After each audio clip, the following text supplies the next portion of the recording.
Assalamualaikum warahmatullahi wabarakatuh. Bismillahirrahmanirrahim. Alhamdulillahirabbil alamin. Wa bihi nasta'inu ala umuri dunya wad din. Wassalatu wassalamu ala asyrafil anbiya'i wal mursalin sayyidina wa maulana Muhammadin wa ala alihi washabbihi ajma'in. Amma ba'd. Pada yang terhormat Ibu Dini Sudarti SPDSD selaku Kepala SD Negeri Soang Kidul, kepada yang terhormat rekan-rekan guru SD Negeri Soang Kidul beserta staf, marilah kita panjatkan puji syukur kehadirat Allah Subhanahu wa taala yang telah memberikan kepada kita rahmat, nikmat, hidayah serta inayahnya kepada kita semua, sehingga pada pagi hari ini kita dapat berkumpul dalam acara diseminasi budaya positif dengan keadaan sehat walafiat dengan ucapan alhamdulillah wa syukur ala ni'matillah. Salawat serta salam kita haturkan kepada junjungan Nabi kita Nabi Agung Muhammad sallallahu alaihi wasallam yang kita nanti-nantikan syafaatnya besok hari kiamat dengan ucapan Allahumma sholli ala sayyidina Muhammad wa ala ali sayyidina Muhammad. Di sini saya sebagai pembawa acara yang akan membacakan susunan acara pada pagi hari ini. Acara yang pertama yaitu pembukaan, acara yang kedua menyanyikan lagu Indonesia Raya dan March Jepara, acara yang ketiga sambutan kepala sekolah, acara yang keempat penyajian materi, acara yang kelima diskusi dan tanya jawab, dan acara yang keenam yaitu penutup. Acara yang pertama yaitu pembukaan. Marilah kita buka acara pada pagi hari ini dengan bacaan surah Al-Fatihah. Semoga acara pada pagi hari ini lancar, tiada halangan suatu apapun. Pada hari ini yang Al-Fatihah.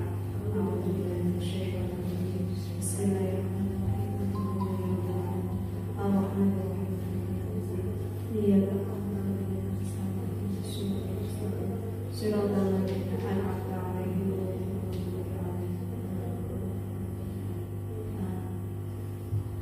Terima kasih. Dilanjutkan acara yang kedua yaitu menyanyikan lagu Indonesia Raya dan Mars Barat. Kepada yang bertugas kami persilakan. Hadirin dimohon untuk berdiri.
kepada beliau kami persilakan.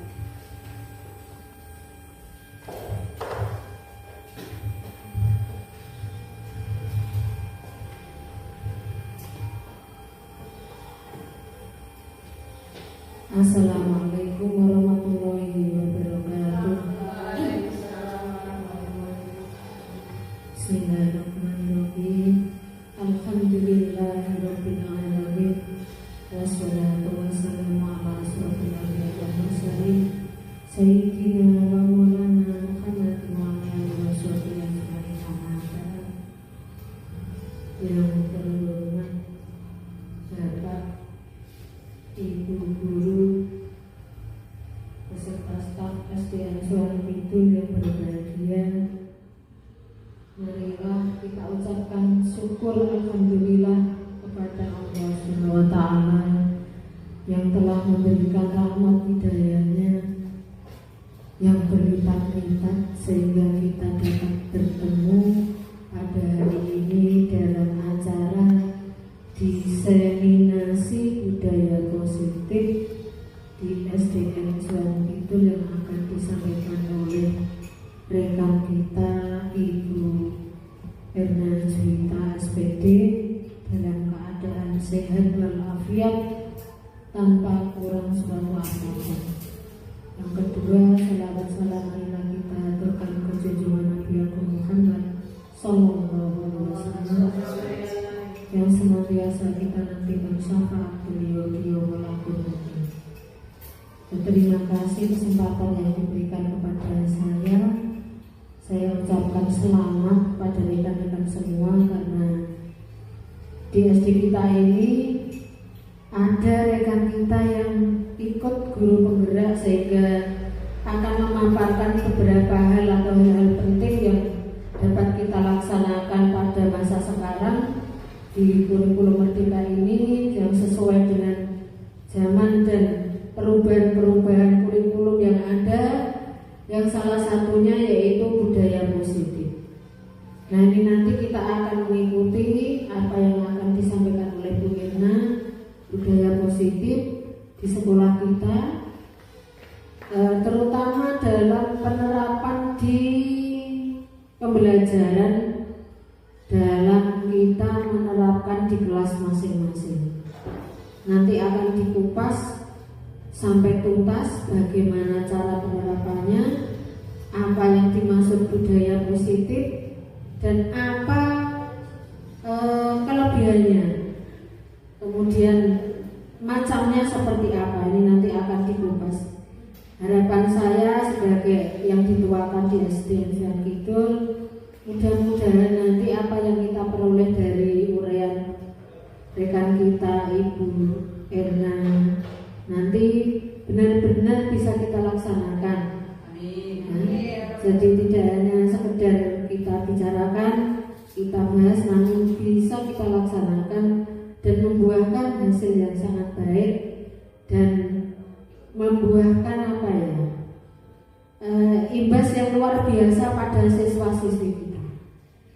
Sehingga harapan dari penyampaian materi ini tentu saja karena budaya positif ini erat hubungannya dengan pembelajaran di dalam kelas, erat hubungannya dengan kebiasaan-kebiasaan siswa kita di SD ini, maka nanti tolong diperhatikan, dibahas yang benar-benar menghasilkan yang benar-benar realistis bisa diterapkan.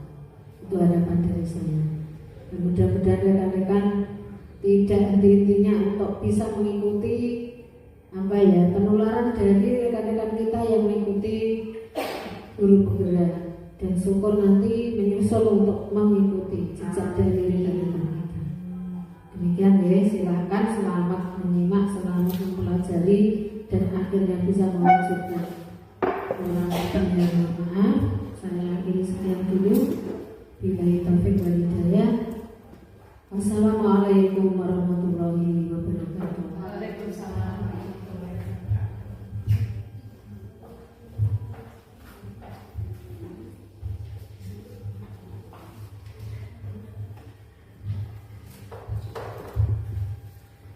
Terima kasih atas sambutan yang diberikan oleh beliau Ibu Kepala SD Negeri Suamido Ibu Silami. Semoga bisa menjadi penyemangat kita semua. Amin. Dilanjutkan acara yang keempat yaitu penyajian materi yang akan disampaikan oleh Ibu Erna Juwita Rizky Ningrum. Kepada beliau kami persilakan.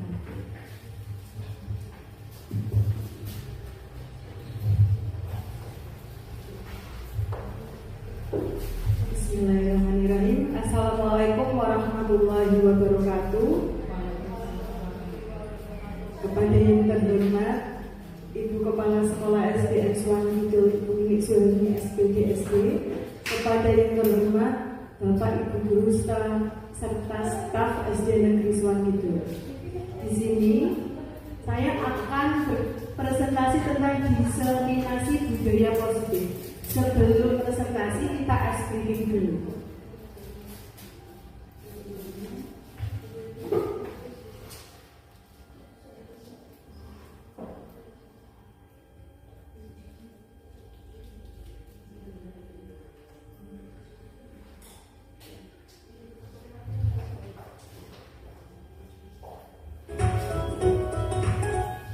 Mohon untuk Bapak Ibu bisa berdiri ya.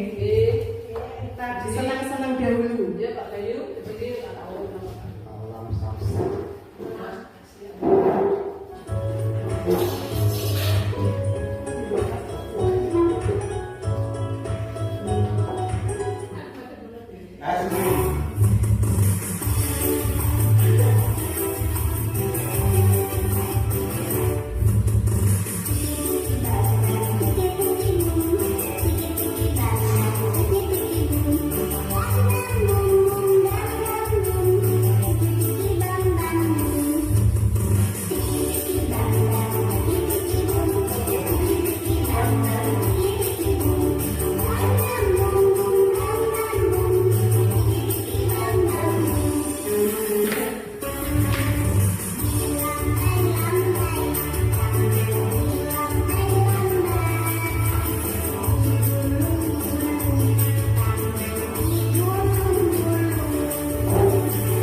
Baik, yaitu diseminasi budaya positif.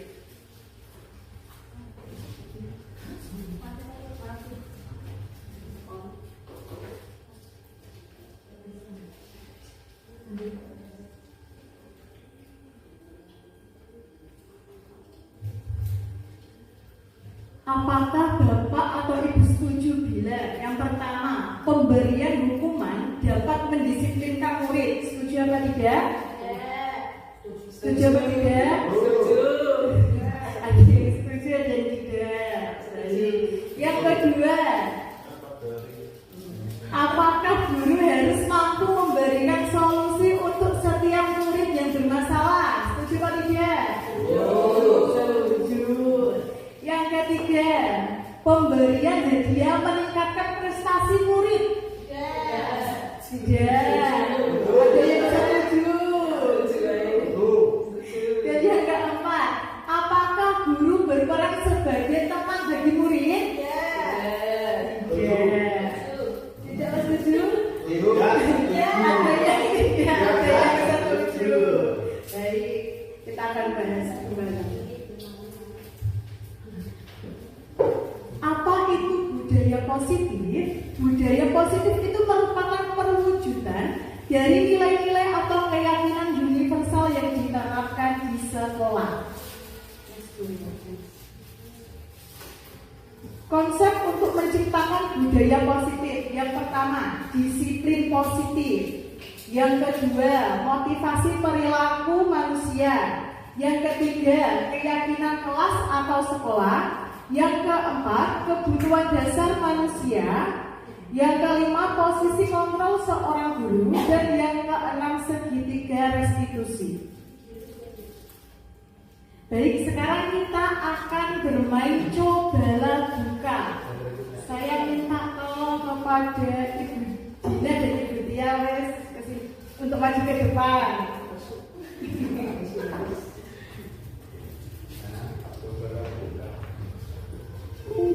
Di sini Anda dan teman Anda akan melakukan kegiatan cobalah buka. Anda adalah A, Bu Tia adalah A. Tugasnya adalah mengepalkan salah satu tangan. Dan coba Anda bayangkan bahwa Anda itu menyimpan sesuatu yang sangat berharga di dalam kepala tangan Butia. Dan Anda perlu menjaga agar benda tersebut menjaga sekuat tenaga, karena begitu pentingnya untuk kehidupan Anda dalam genggaman Anda. Dan tugas D, yaitu Budina, adalah mencoba segala cara untuk membuka kepala tangannya Butia. Dengan cara bisa membujuk, menghardik, mengintimidasi, memarahi, atau menggoda, menggelitik, bahkan menawari. Misalnya menawari uang agar bersedia membuka. Coba Budina, dibujuk Butianya. Tidak mau, belum. Saya buka dulu saya. Ayo dulu saya. Tidak mau. Coba dibujuk lagi biar mau dibuka. Uang sudah mau. Buka tuh.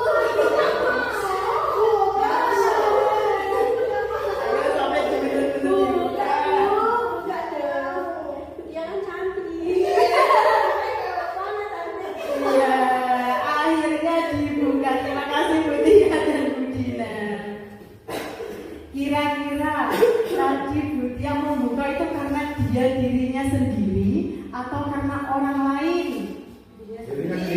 Karena dirinya sendiri, benar sekali.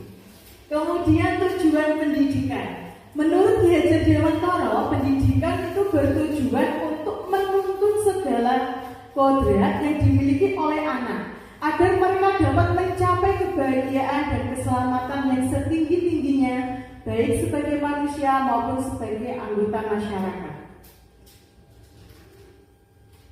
Perubahan paradigma belajar. Kalau pembelajaran dahulu yaitu pendekatan tradisional berpusat pada buku dan ceramah saja. Namun kalau sekarang pembelajaran yang menarik dan menyenangkan, berpusat pada peserta didik dengan menggunakan berbagai inovasi seperti pembelajaran berbasis IT, pembelajaran berbasis proyek, pembelajaran sesuai dengan bakat dan minat, permainan tradisional, outing kelas dan sebagainya. Kemudian pergeseran paradigma teori kontrol. Yang pertama, ilusi guru mengontrol murid. Yang kedua, ilusi bahwa semua penguatan positif efektif dan bermanfaat. Yang ketiga, ilusi bahwa kritik dan membuat orang merasa bersalah dapat menguatkan karakter. Yang keempat, ilusi bahwa orang dewasa memiliki hak untuk memaksa. Kemudian, bagaimana seseorang bisa berubah dari paradigma stimulus respon menjadi pendekatan teori kontrol? Di sini ada stimulus respon tentang dunia, yaitu realitas, kebutuhan kita sama. Ternyata teori kontrol tentang dunia, realitas itu kebutuhan kita itu berbeda. Kemudian yang kedua, semua orang melihat hal yang sama. tetapi kenyataannya setiap orang memiliki gambaran yang berbeda. Yang ketiga, kita mencoba mengubah orang agar berpandangan sama dengan kita. Namun teori kontrolnya, kita berusaha memahami pandangan orang lain tentang dunia. Yang keempat, perilaku buruk dilihat sebagai suatu kesalahan. Kalau teori kontrol tentang dunianya yaitu semua perilaku memiliki tujuan. Yang kelima, orang lain bisa mengontrol saya. Namun teori kontrolnya yaitu hanya Anda yang dapat mengontrol diri Anda sendiri. Yang keenam, saya bisa mengontrol orang lain. Teori kontrolnya yaitu Anda tidak bisa mengontrol orang lain. Yang ketujuh, pemaksaan ada pada saat bujukan gagal. Namun teori kontrolnya yaitu kolaborasi dan konsensus menciptakan pilihan-pilihan baru. Dan yang terakhir, model berpikir menang atau kalah. Teori kontrolnya model berpikir menang-menang. Kemudian disiplin positif. Disiplin positif merupakan salah satu cara penerapan disiplin yang bertujuan untuk menumbuhkan kesadaran serta memberdayakan anak untuk melakukan sesuatu tanpa sogokkan atau ancaman maupun hukuman. Sebagai pendidik, tujuan kita adalah menciptakan murid yang memiliki disiplin diri sehingga mereka berperilaku mengacu kepada nilai-nilai kebajikan universal dan memiliki motivasi intrinsik dalam perubahan perilaku ke arah yang lebih baik. Di sini ada nilai-nilai kebajikan universal. Yang pertama yaitu beriman bertakwa kepada Tuhan Yang Maha Esa, berakhlak mulia. Yang kedua, berkebinekaan global.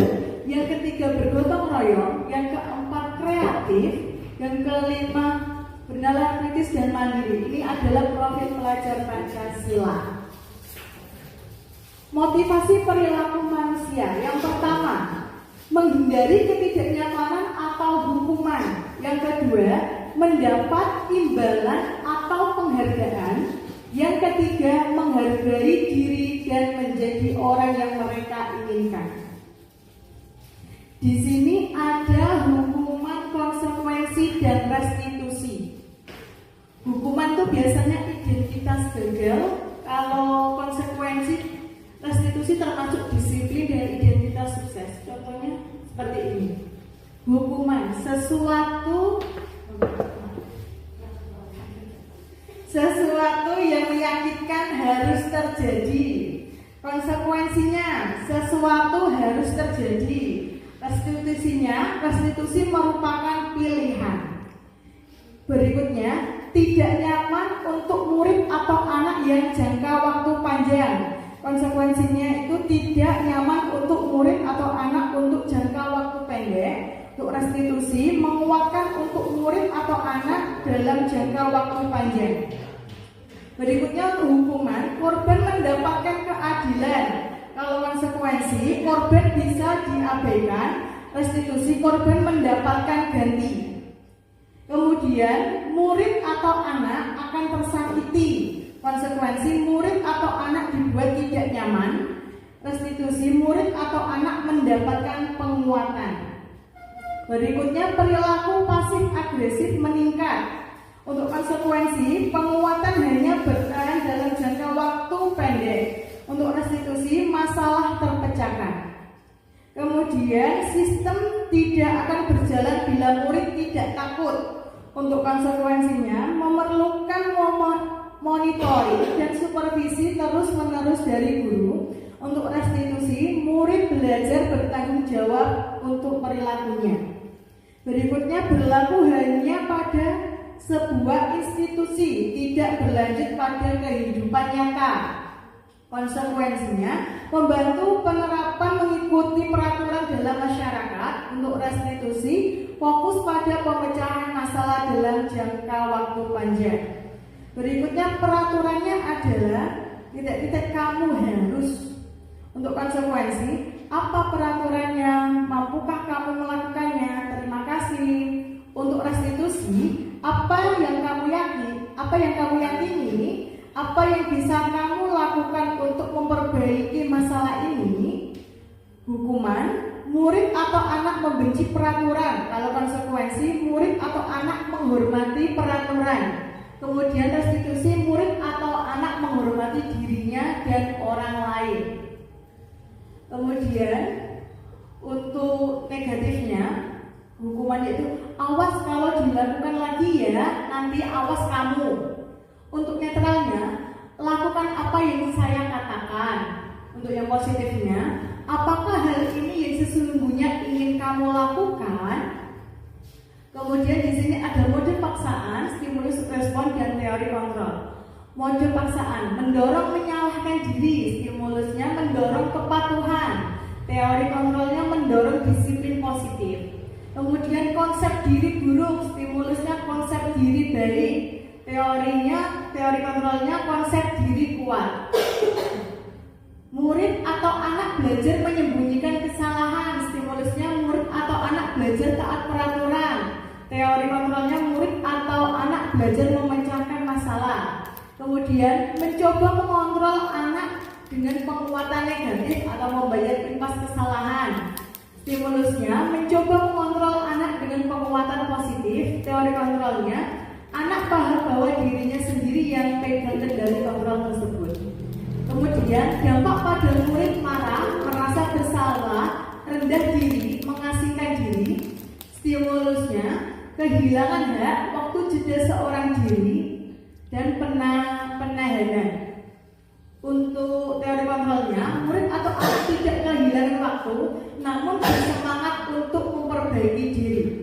Kemudian tiba-tiba tidak diharapkan atau sangat melukai, stimulusnya sudah diketahui masuk akal. Untuk teori kontrolnya berupa undangan untuk mengadakan restitusi. Kemudian dibuat oleh guru, menyakitkan guru menjalani konsekuensi dengan menyalahkan, mengkritik, menyindir, merendahkan. Kemudian stimulus responnya yaitu dibuat oleh guru dan murid atau anak, yaitu membantu guru menyatakan peraturan, melakukan kegiatan, melakukan peringatan, dan menerapkan konsekuensi. Untuk teori kontrolnya dibuat oleh murid atau anak, menguatkan, guru menyebutkan keyakinan kelas, membimbing kerangka acuan berpikir restitusi murid atau anak. Nah, di sini ada perbedaannya hukuman, konsekuensi, dan restitusi. Kalau hukuman itu tidak terencana, bersifat satu arah, bisa berupa hukuman fisik, psikis, atau kata-kata kasar. Untuk konsekuensi bersifat terencana, sudah disepakati. Bentuk-bentuk konsekuensi dibuat oleh pihak guru atau sekolah. Untuk yang ketiga itu restitusi adalah proses menciptakan kondisi bagi murid untuk memperbaiki kesalahan mereka sehingga mereka bisa kembali pada kelompok mereka dengan karakter yang lebih kuat. Nah, di sini ada beberapa pertanyaan. Sekarang tugas Bapak Ibu adalah menjawab itu konsekuensi atau hukuman. Yang pertama, mencatat 100 kali di dalam buku kalimat saya tidak akan terlambat lagi karena terlambat ke sekolah. Konsekuensi atau hukuman?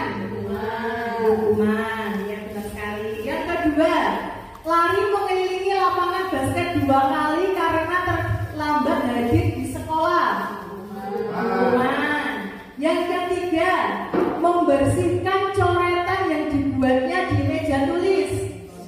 Konsekuensi. Yang keempat, murid diminta untuk push up 15 kali karena tidak menggunakan masker ke sekolah. Hukuman. Yang kelima, berdiri di depan kelas sambil mengangkat kaki 1 karena tidak bisa menjawab pertanyaan. Hukuman. Yang keenam, membersihkan tumpahan air di meja karena tersenggol pada saat belajar. Konsekuensi. Dan yang terakhir, lari mengelilingi lapangan basket 2 kali karena terlambat 10 menit untuk pelajaran PJOK. Konsekuensi. Terima kasih. Kan PJOK. Oh, PJOK. Selanjutnya, dihukum oleh pembedaan. Yang pertama, pengaruh jangka pendek dan jangka panjang. Yang kedua, penghargaan tidak efektif. Yang ketiga, penghargaan merusak hubungan. Yang keempat, penghargaan mengurangi ketepatan. Yang kelima, penghargaan mengurangi kualitas.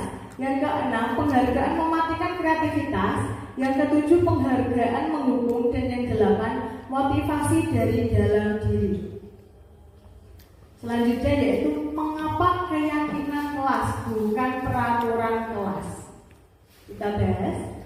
Sebelumnya saya akan bertanya, mengapa kita memiliki peraturan penggunaan helm pada saat mengendarai kendaraan roda 2 atau motor? Kenapa? Untuk apa? Karena ditilang polisi. Tidak ditilang polisi. Apa lagi? Tidak panas. Bisa juga untuk keselamatan. Yang kedua, mengapa kita memiliki peraturan tentang penggunaan masker dan mencuci tangan setiap saat? Agar tidak dapat tertular penyakit, yaitu untuk kesehatan. Baik. Nah, kalau keyakinan kelas itu dibuat berdasarkan kesepakatan antara guru dan murid yang bersifat universal. Kalau peraturan biasanya dibuat oleh guru saja bersifat satu arah. Kemudian prosedur pembentukan keyakinan sekolah atau kelas. Yang pertama, mempersilahkan warga sekolah atau murid untuk mencurahkan ide tentang peraturan yang akan disepakati. Yang kedua, mencatat kalimat negatif menjadi kalimat positif. Yang ketiga, tinjau kembali curahan pendapat yang terkumpul dan susun menjadi keyakinan kelas atau sekolah. Yang keempat, tinjau ulang keyakinan kelas yang sudah tersusun 3-7 keyakinan. Yang kelima, meninjau dan menyetujui dengan menandatanganinya. Dan yang keenam, keyakinan kelas ditempel pada dinding kelas masing-masing. Di sini ada 5 posisi kontrol guru. Yang pertama sebagai penghukum, yang kedua sebagai pembuat merasa bersalah, yang ketiga sebagai teman, yang keempat pemantau, dan yang kelima manajer. Kira-kira selama ini kita itu sebagai apa ya? Penghukum, biasanya penghukum atau pembuat merasa bersalah, atau sebagai teman, atau pemantau, atau manajer. 1, 2, dan 4 menghukum, membuat merasa bersalah, dan memantau. Paket lengkap ya. Kita ulas satu persatu. Kalau sebagai penghukum yaitu 1 menghardik, menunjuk-tunjuk, berkaca pinggang, membentak. Yang kedua hukuman fisik atau verbal. Dampaknya apa? Yang pertama, anak akan menjadi pendendam. Yang kedua, dia tidak akan menyukai guru tersebut. Kemudian pembuat merasa bersalah, yaitu yang pertama, suara lembut namun menyalahkan murid. Yang kedua, guru menyatakan kesalahan pada murid dan guru menderita. Dampaknya, yang pertama membuat murid merasa bersalah, dan yang kedua rendah diri dan menarik diri. Yang ketiga yaitu teman. Guru bersikap ramah, dan kedua cenderung bersenda gurau untuk menghangatkan suasana. Dampaknya, murid bergantung pada satu orang saja dan membuat murid tidak menjadi mandiri. Kemudian pemantau itu nada bicara dan ekspresinya datar. Yang kedua, identitas berhasil. Yang ketiga, pemantau tetap memantau saat murid diberi sanksi. Dampaknya, yang pertama, menghitung hadiah atau hukuman yang diberi tanpa melihat nilai kebajikannya. Yang kedua, tidak sepenuhnya mandiri. Untuk yang manajer, yang pertama suara netral, yang kedua tercipta identitas positif atau berhasil, yang ketiga mengajukan pertanyaan bermakna, yang keempat membantu murid memecahkan masalah. Dampaknya murid mandiri, percaya diri memecahkan masalah sendiri. Kira-kira dari 5 posisi kontrol tersebut yang baik untuk guru posisi yang mana? Yang manajer. Di sini ada kebutuhan dasar manusia. Yang pertama yaitu bertahan hidup. Yang kedua, kasih sayang dan merasa diterima. Yang ketiga, penguasaan. Yang keempat, kebebasan. Yang kelima, kesenangan. Bertahan hidup. Kebutuhan bertahan hidup adalah kebutuhan yang bersifat psikologis, fisiologis untuk bertahan hidup. Misalnya, kesehatan, rumah, dan makanan. Kebutuhan biologis sebagai bagian dari proses reproduksi termasuk kebutuhan untuk tetap bertahan hidup. Kemudian, kasih sayang dan rasa diterima. Kebutuhan ini dan tiga kebutuhan berikutnya adalah kebutuhan psikologis. Kebutuhan untuk disayangi dan diterima meliputi kebutuhan akan hubungan dan koneksi sosial. Kebutuhan untuk memberi dan menerima kasih sayang dan kebutuhan untuk merasa menjadi bagian dari suatu kelompok. Kebutuhan ini juga meliputi keinginan untuk tetap terhubung dengan orang lain seperti teman, keluarga, pasangan hidup, teman kerja, binatang peliharaan, dan kelompok di mana kita bergabung. Kemudian penguasaan. Kebutuhan ini berhubungan dengan kekuatan untuk mencapai sesuatu, menjadi kompeten, menjadi terampil, diakui atas prestasi dan keterampilan kita, didengarkan dan memiliki rasa harga diri. Kebutuhan ini meliputi keinginan untuk dianggap berharga, bisa membuat perbedaan, bisa membuat pencapaian kompeten, diakui, dihormati. Ini meliputi self-esteem dan keinginan untuk meninggalkan. Kemudian kebebasan. Kebutuhan untuk bebas adalah kebutuhan akan kemandirian, otonomi, memiliki pilihan dan mampu mengendalikan arah hidup seseorang. Anak-anak dengan kebutuhan kebebasan yang tinggi menginginkan pilihan. Mereka perlu banyak bergerak, suka mencoba-coba, tidak terlalu terpengaruh orang lain dan senang mencoba hal baru dan menarik. Kemudian kesenangan. Kebutuhan akan kesenangan adalah kebutuhan untuk mencari kesenangan, bermain dan tertawa. Anak-anak dengan kebutuhan dasar kesenangan yang tinggi biasanya ingin menikmati apa yang dilakukan mereka, juga bisa berkonsentrasi tinggi saat mengerjakan hal yang disenangi. Mereka suka bermain atau permainan dan suka mengoleksi barang. Mereka juga suka bergurau, suka melucu dan juga menggemaskan. Bahkan saat mereka bertingkah laku buruk pun mereka masih terlihat sangat lucu sekali. Nah, di sini ada beberapa pertanyaan. Saya minta tolong pada teman-teman untuk menjawab. Kira-kira dari itu dia termasuk bisa kesenangan atau kebebasan atau penguasaan atau kasih sayang dan rasa diterima atau bertahan hidup.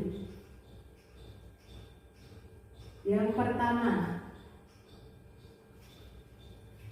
aku senang main kejar-kejaran dengan ibu guru, seru. Termasuk apa?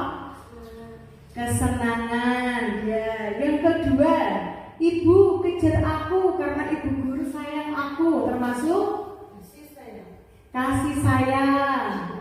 Yang ketiga, aku hebat kan, bisa bikin ibu guru kejar aku. Penguasaan. Yang keempat, aku bosan belajar mewarnai terus di dalam kelas. Apa? Kebebasan. Kemudian ibu guru bilang aku tidak boleh bersenandung sewaktu mengerjakan tugas. Katanya kelas harus tenang, tidak ada suara, kan nggak seru jadinya. Termasuk apa? Kan nggak seru jadinya. Kesenangan. Yang keenam, menyetir mobil itu seru. Kesenangan. Yang ketujuh, ibu guru tidak menyapaku hari ini padahal aku pakai jepit rambut baru. Apa? Ibu guru tidak menyapaku hari ini padahal aku pakai jepit rambut baru.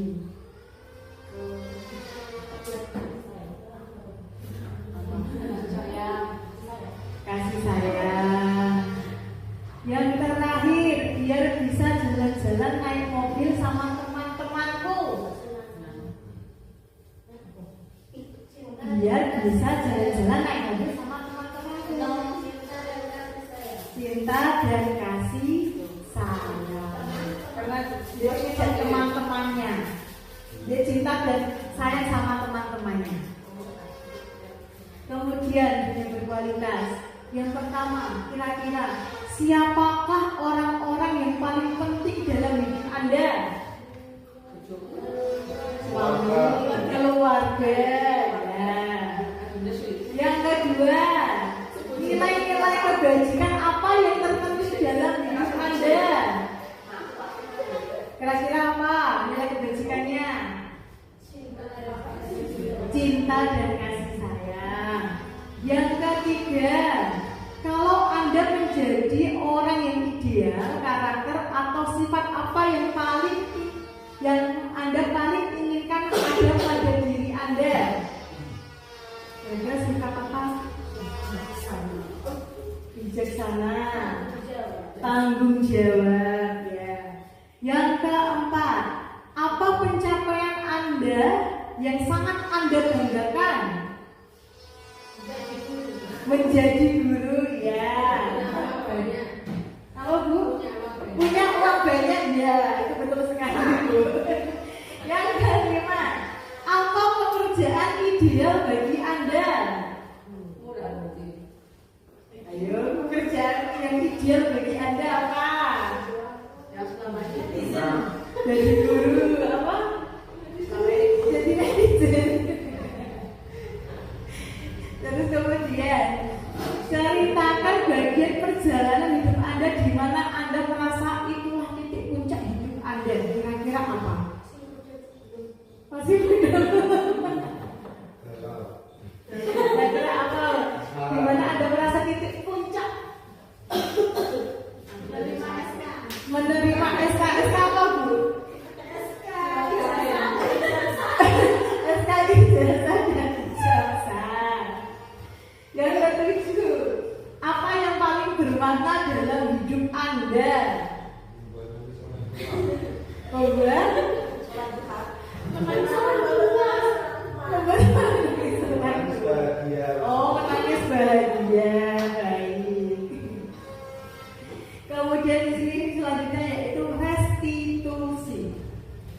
Proses penciptaan kondisi bagi murid untuk memperbaiki kesalahan mereka sehingga mereka bisa kembali pada kelompok mereka dengan karakter yang lebih kuat. Melalui segitiga restitusi, guru dapat yang pertama, membantu murid menjadi lebih memiliki tujuan, disiplin positif, serta memulihkan dirinya setelah berbuat kesalahan. Yang kedua, membantu murid untuk jujur pada diri sendiri dan mengevaluasi dampak dari kesalahan yang dilakukan. Dan yang ketiga, memberikan penawaran bukan paksaan. Ciri-ciri restitusi yaitu yang pertama, bukan untuk menebus kesalahan, namun untuk belajar dari kesalahan. Yang kedua, untuk memperbaiki hubungan. Yang ketiga, suatu tawaran bukan paksaan. Yang keempat, menuntut untuk melihat ke dalam diri. Yang kelima, fokus pada karakter bukan pada tindakan. Dan yang terakhir, memberikan solusi atas permasalahan siswa. Di sini ada segitiga restitusi, yaitu yang pertama yaitu menstabilkan identitas. Contohnya, setiap orang pasti pernah melakukan kesalahan, atau kamu bukan satu-satunya yang pernah melakukan ini. Yang kedua, validasi tindakan yang salah, yaitu contohnya kamu tentunya punya alasan mengapa melakukan itu, atau adakah cara yang lebih efektif untuk mendapatkan apa yang kamu butuhkan. Dan yang ketiga, menanyakan keyakinan, yaitu dengan contoh keyakinan kelas apa yang telah kita sepakati, atau kamu ingin menjadi orang seperti apa. Nah, di sini kemarin saya membuat video restitusi restitusi untuk anak kelas 4. Di sini kasusnya seorang anak kelas 4 bernama Niken menangis karena merasa diejek oleh Arsa. Karena apa? Karena Niken tersebut mendapat nilai matematika 10.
Demikian presentasi yang dapat saya sampaikan. Apabila ada salah-salah kata, saya mohon maaf. Wassalamualaikum warahmatullahi wabarakatuh.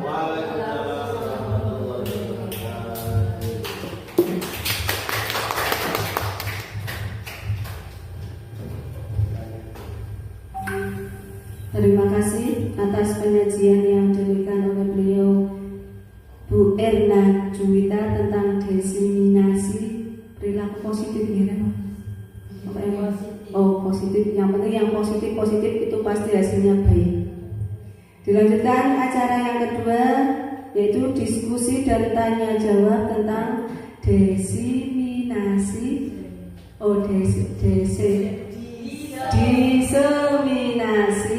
positif. Budaya positif. Diseminasi budaya positif.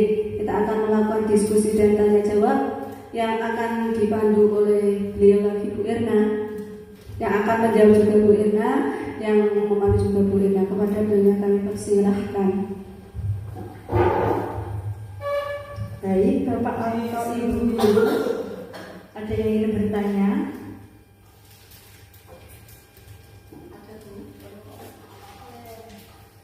Ayo, siapa? Oh, Bu Tia, ya. Silakan Bu Tia, mohon maaf.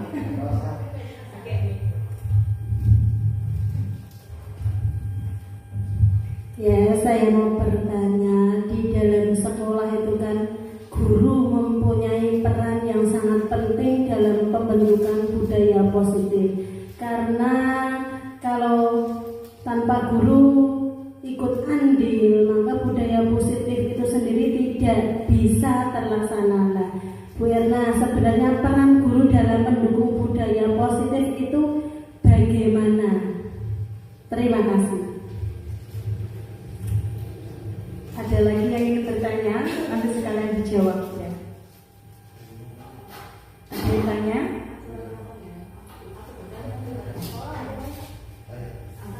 Pak Bayu. Terima kasih Bu atas waktunya. Di sini yang saya mau tanyakan, apa sih perbedaan antara hukuman dan konsekuensi? Itu saja Bu. Terima kasih. Baik, terima kasih. Saya akan menjawab dari pertanyaan Bu Tia dulu, yaitu tentang apa tadi Bu? Mohon maaf. Peran guru dalam penerapan budaya positif di sekolah. Guru itu adalah digugu dan ditiru. Jadi setiap yang kita lakukan akan ditiru oleh peserta didik, dan kita harus menjadi teladan bagi murid kita. Sebagai contoh, misalnya kita berpakaian rapi atau berangkat sekolah tidak terlambat, maka dari situ siswa akan memperhatikan, oh bu bapak ibu guru itu berpakaian rapi semua, saya harus mencontoh hal-hal yang baik. Dan semua itu dimulai dari gurunya sendiri. Dan dalam mengembangkan budaya positif perlu adanya kolaborasi antar semua warga sekolah, bisa kepala sekolah dengan guru, guru dengan guru, maupun guru dengan muridnya. Nah, budaya positif itu sendiri itu terbentuk karena pembiasaan yang baik. Melalui pembiasaan yang baik, maka akan terbentuk budaya positif. Contoh budaya positif yang sudah terjadi dalam SD Negeri Suwan Kidul yaitu yang setiap hari, setiap pagi membaca Asmaul Husna, kemudian baris berbaris, kemudian menyanyikan lagu Indonesia Raya atau Mars Jepara. Itu merupakan salah satu contoh budaya positif. Ada lagi bergotong royong, mulai kelas 1 sampai kelas 6 dan semua gurunya bergotong royong untuk membersihkan lingkungan sekolah. Dan kemudian juga ada senam, itu untuk menjaga kesehatan kita. Dan saya harap Bapak dan Ibu guru harus bersemangat untuk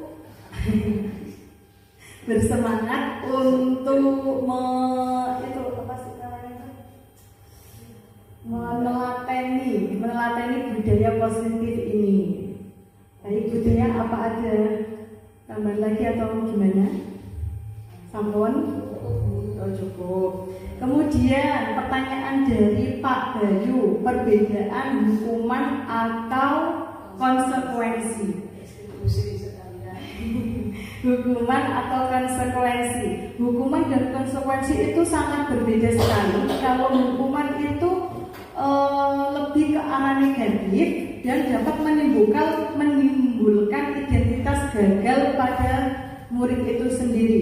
Sedangkan kalau konsekuensi itu bisa ke arah positif dan murid akan tahu akibat yang akan dihasilkan setelah melakukan perbuatan atau kesalahan. Seperti itu Pak Bayu. Ada lagi? Boleh. Ya. Ini cuma saya. Assalamualaikum warahmatullahi wabarakatuh.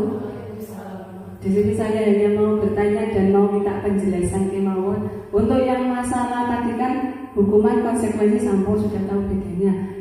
Yang ini untuk mode paksaan, stimulus respon dan teori kontrol. Itu contohnya teori kontrol itu apakah hasil dari stimulus hasil dari mode paksaan atau bagaimana? Saya pahami kok boten paham mendorong menyalahkan diri, stimulusnya mendorong kepatuhan, teori kontrol mendorong disiplin positif. Itu contohnya itu seperti apa? Itu sebuah teori ataukah bisa dicontohkan dengan tindak tanduk bocah mungkin kue aja nakal, mulai nakal nakai ini, terus ono desile ini atau bagaimana? Itu mungkin bisa dijelaskan dan teman-teman kalau mau membantu juga monggo. Terima kasih. Terima kasih Bu Ria. Untuk apa tadi? Mode paksaan, stimulus respon atau teori kontrol. Sebagai contohnya itu ada di bagian bawah. Itu untuk yang di sebenarnya bagian bawah ini. Oh,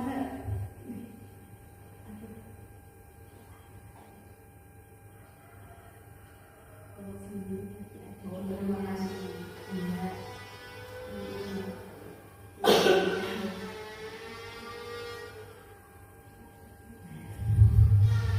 di sini untuk yang mode paksaan biasanya itu guru itu menyalahkan, menyindir, merendahkan siswanya. Biasanya yang mode paksaan atau itu bisa disebut dengan hukuman lebih sama dengan kayak hukuman. Kemudian yang stimulus respon itu bisa dalam seperti kayak konsekuensi. Di situ guru dapat menyatakan peraturan, melakukan peringatan dan menerapkan konsekuensinya itu seperti itu. Dan untuk teori kontrol itu seperti kayak restitusi, itu untuk menguatkan. Guru itu menguatkan dan guru itu dapat menyebutkan keyakinan kelasnya, membimbing kerangka acuan berpikir restitusi murid atau anak. Mungkin yang lain bisa menambahkan. Sudah, bagaimana Bu Ria? Misalnya ada anak yang paling Nakal, ya. Ini, apa tukang ini? Ya. Bocah kalau rumah kali aja dia kira kue. Ini termasuk dalam konsep model paksaan itu. Hukuman. Berarti kan termasuk dalam model paksaan. Supaya tidak biasa itu diperhalus harus menjadi kontrol. Tapi pun ya nah, supaya menjadi dia tidak menjadi hukuman, dia supaya menjadi konsekuensi atau restitusi. Nah, itu caranya. Dan aku kan biar kan memang yang baik bukan oleh ada kalau biasa di angkatan. Biasanya itu kita harus menanyakan dulu. Kira-kira dia berbuat seperti itu mesti ada sebab akibatnya. Kita harus bertanya dulu. Kamu kenapa kok jadi bengkel terus? Apakah dia juga membutuhkan beberapa kebutuhan tadi, misal dia kurang kebutuhan cinta kasih sayang atau apa sehingga dia bisa berbuat seperti itu. Berarti sebelum kita membiarkan itu mencari akar masalahnya dulu. Ya seperti guru BK seperti itu. Terima kasih. Ya, terima kasih. Saya kembalikan lagi kepada Ibu Ria.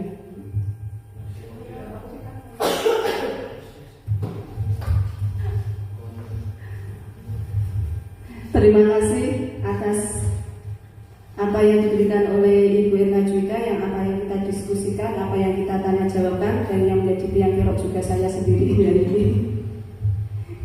Semoga tadi bermanfaat bagi kita. Kita sebagai pendidik, tugas kita adalah mendidik, bukan menghukum, bukan menghakimi, tapi menjadi seorang pendidik. Pendidik beda dengan pengajar. Kalau pengajar hanya memberikan pelajaran kepada anak, tapi kalau mendidik baik akhlak dan budi pekerti serta pelajarannya juga kita masukkan. Untuk acara yang ke-6 yaitu penutup, marilah kita tutup pada acara pada pagi hari ini dengan bacaan hamdalah. Semoga acara pada pagi hari ini bermanfaat bagi kita semua dan bisa merubah cara didik kita terhadap siswa-siswi kita.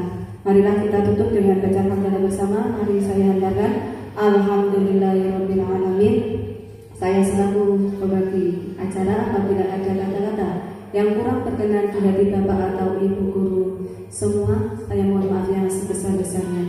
Wabillahi taufiq wal hidayah. Wassalamualaikum warahmatullahi wabarakatuh. Shallallahu alaihi Muhammad.